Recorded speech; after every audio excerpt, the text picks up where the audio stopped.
Bonsoir, bienvenue sur Africa 24. Ravi de vous retrouver dans l'Africa Newsroom. Nous sommes ensemble pour une heure de décryptage de l'actualité du continent. Au sommaire ce soir en Libye, l'offensive du maréchal Khalifa Haftar à Tripoli se poursuit. Depuis le début des combats le 4 avril dernier, au moins 174 personnes ont été tuées et plus de 750 blessées. La révision constitutionnelle est désormais amorcée au Sénégal. Le projet a été adopté ce mercredi par le gouvernement. La mesure qui devrait conduire à la suppression du poste de Premier ministre doit maintenant être examinée par le Parlement.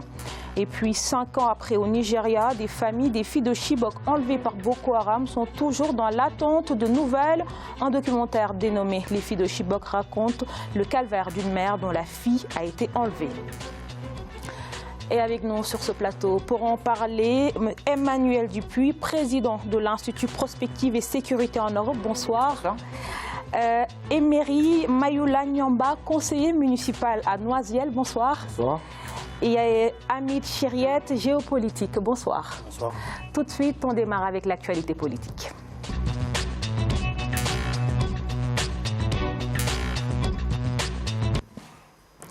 Au moins 6 personnes ont été tuées dans de nouveaux combats en Libye. Des tirs de roquettes sur la capitale Tripoli, cible depuis le 4 avril dernier d'une offensive du maréchal Khalifa Haftar. Fayez el-Sarraj, le Premier ministre, accuse son rival de crimes de guerre.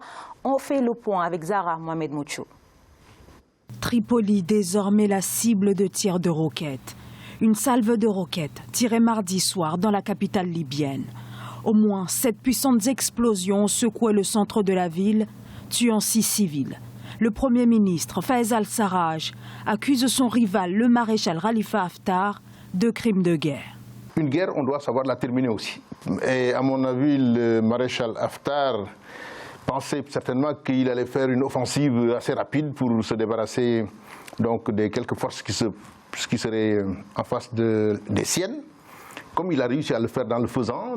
Alors, l'idéal, c'est qu'une force s'impose. Les quartiers d'Abou Slim et dans l'Antisar, dans le sud de la capitale, ont été les plus touchés.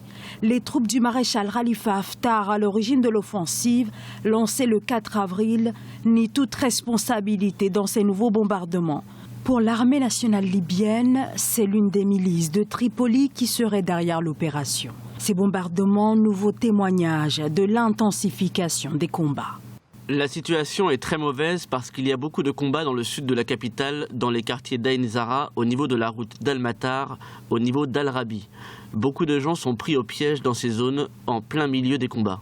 Au moins 174 personnes ont été tuées et plus de 750 autres blessées depuis le début de l'offensive. La Libye, sur qui pèse désormais le risque d'enlisement.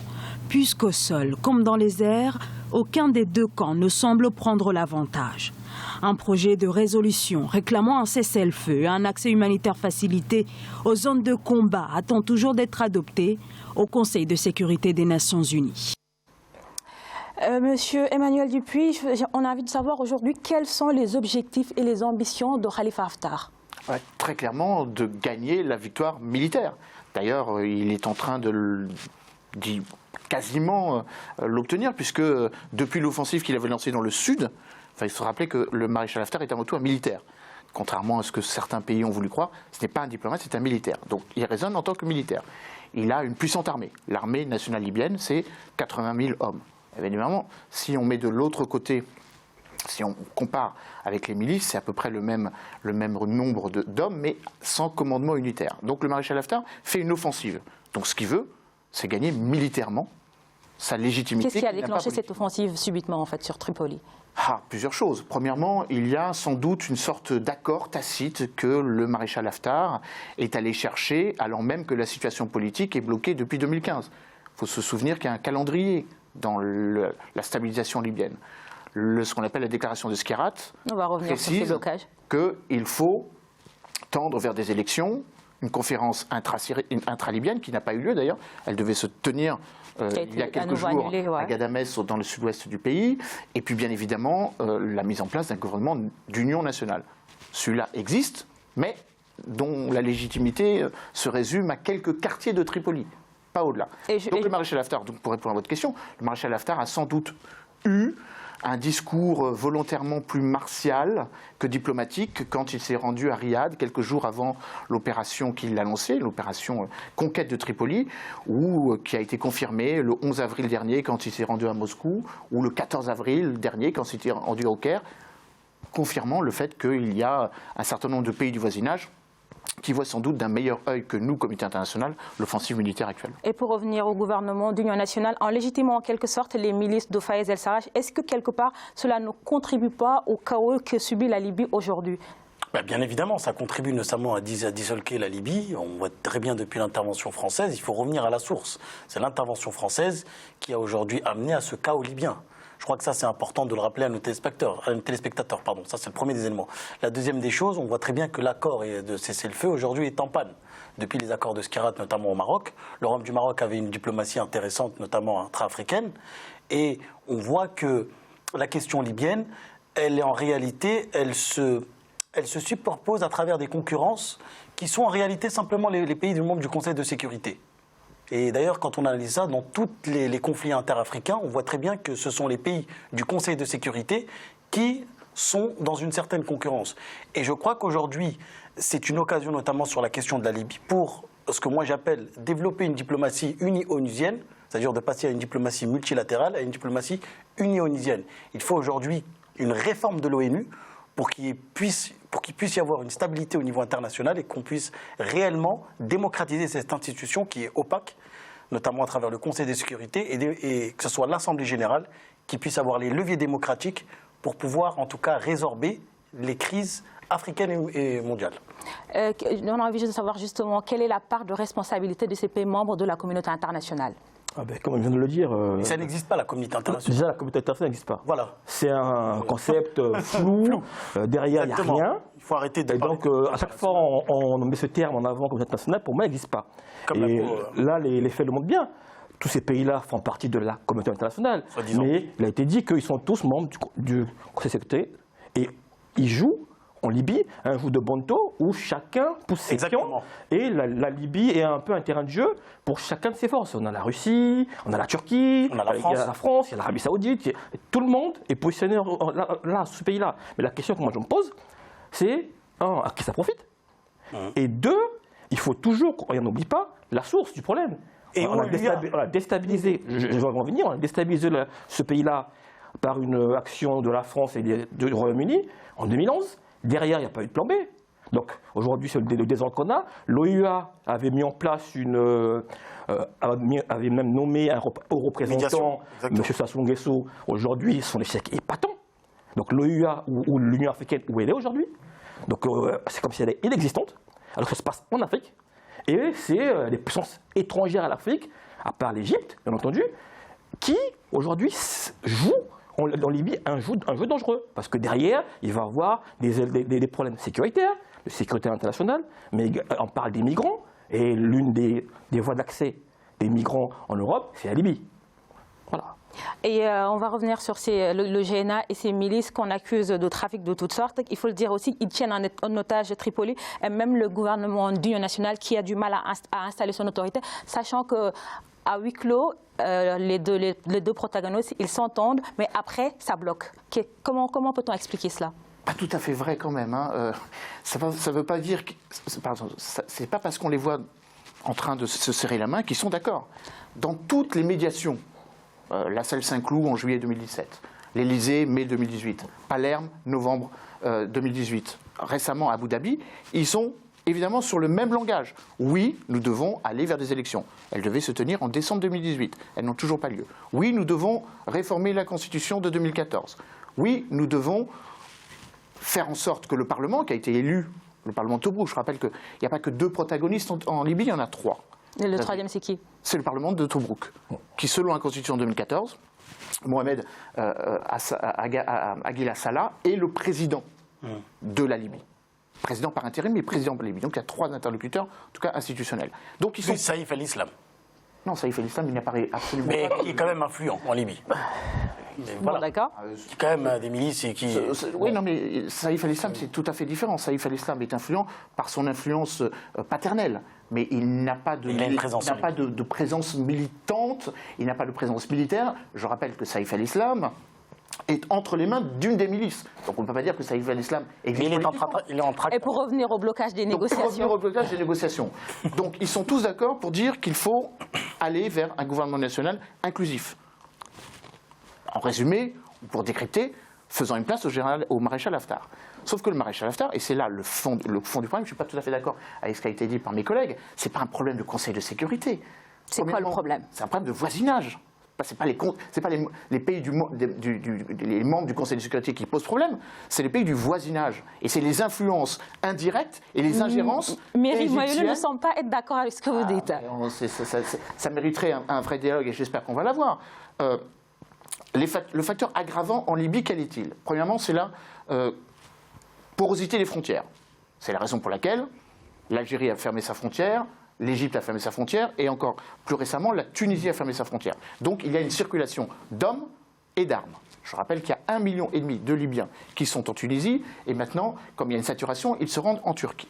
Donc pour répondre à votre question, et on reviendra au débat sur les membres du Conseil de sécurité, d'ailleurs, il y a un blocage au niveau du Conseil de sécurité parce qu'on ne s'entend pas tout à fait sur la réalité de ce qui est en train de se produire à Tripoli. Pour l'instant, ce qui prouve bien que quand ça n'arrange pas les Russes, ils mettent une résolution, un veto. Quand ça n'arrange pas les États-Unis, voilà. Donc tu vas dans le sens que ce que je disais. Non, parce que pas tout à fait.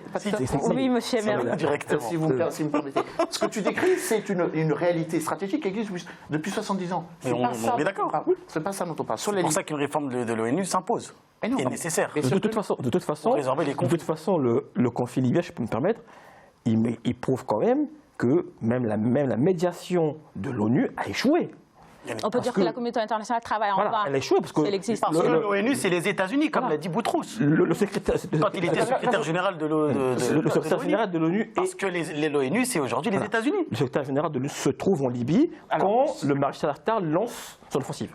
Il est en Libye à ce moment-là. Symboliquement, oui, Guterres est en Libye. Il est en Libye. Mais le problème, c'est que je pense que vous inversez la charge. La communauté internationale a fait son boulot, c'est-à-dire de préparer un agenda. Le problème ne vient pas de la communauté internationale.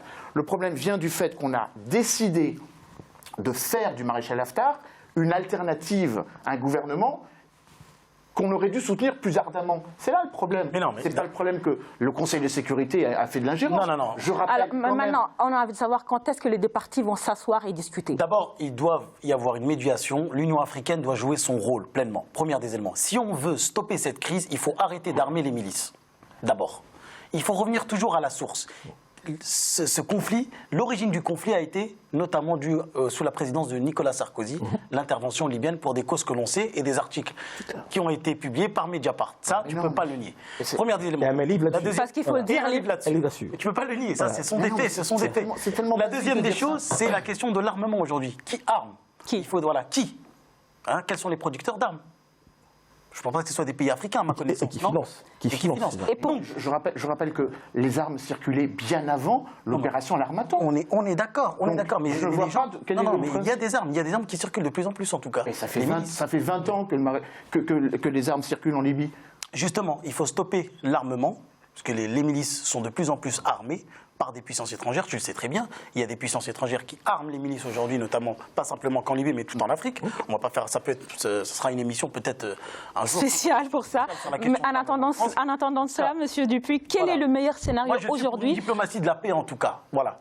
On est tous pour ça, Hamid, encore une fois. Pour y arriver, quel est le meilleur scénario possible pour une sortie de crise en Libye? Alors, d'évidence, premièrement, je ne crois pas, de toute façon, bien sûr, c'est des vieux peu de dire que chaque conflit doit s'arrêter si on décide de ne plus armer les milices. Sauf que je rappelle que la question n'est pas forcément l'armement des milices, mais la place que les milices veulent reprendre politiquement. Bien sûr qu'ils sont armés, c'est justement le principe même de la négociation et de la médiation, de faire en sorte que les milices deviennent des acteurs politiques. Donc première chose, mettre tout le monde autour d'une table. Et c'est ce qui devait se faire le 14 et le 16 avril dernier à Ghadamès, qui n'a pas eu lieu. Donc premièrement, il faut revenir à la table de négociation. En Libye ou ailleurs. D'ailleurs, les Russes ont proposé de faire une médiation à Sochi pour justement essayer de sortir du tropisme, j'allais dire, du blocage intérieur. Deuxièmement, il faut faire en sorte... Mais c'est pas aux Russes de faire cela. C'est à qui? Sur la crise des Gilets jaunes, est-ce qu'on demande aux Russes de résorber la crise des Gilets jaunes? Mais l'Union africaine, elle semble être absente. Je reviens sur la demande de l'Union africaine. Oui, allez-y. L'application africaine, soyons sérieux. Oui.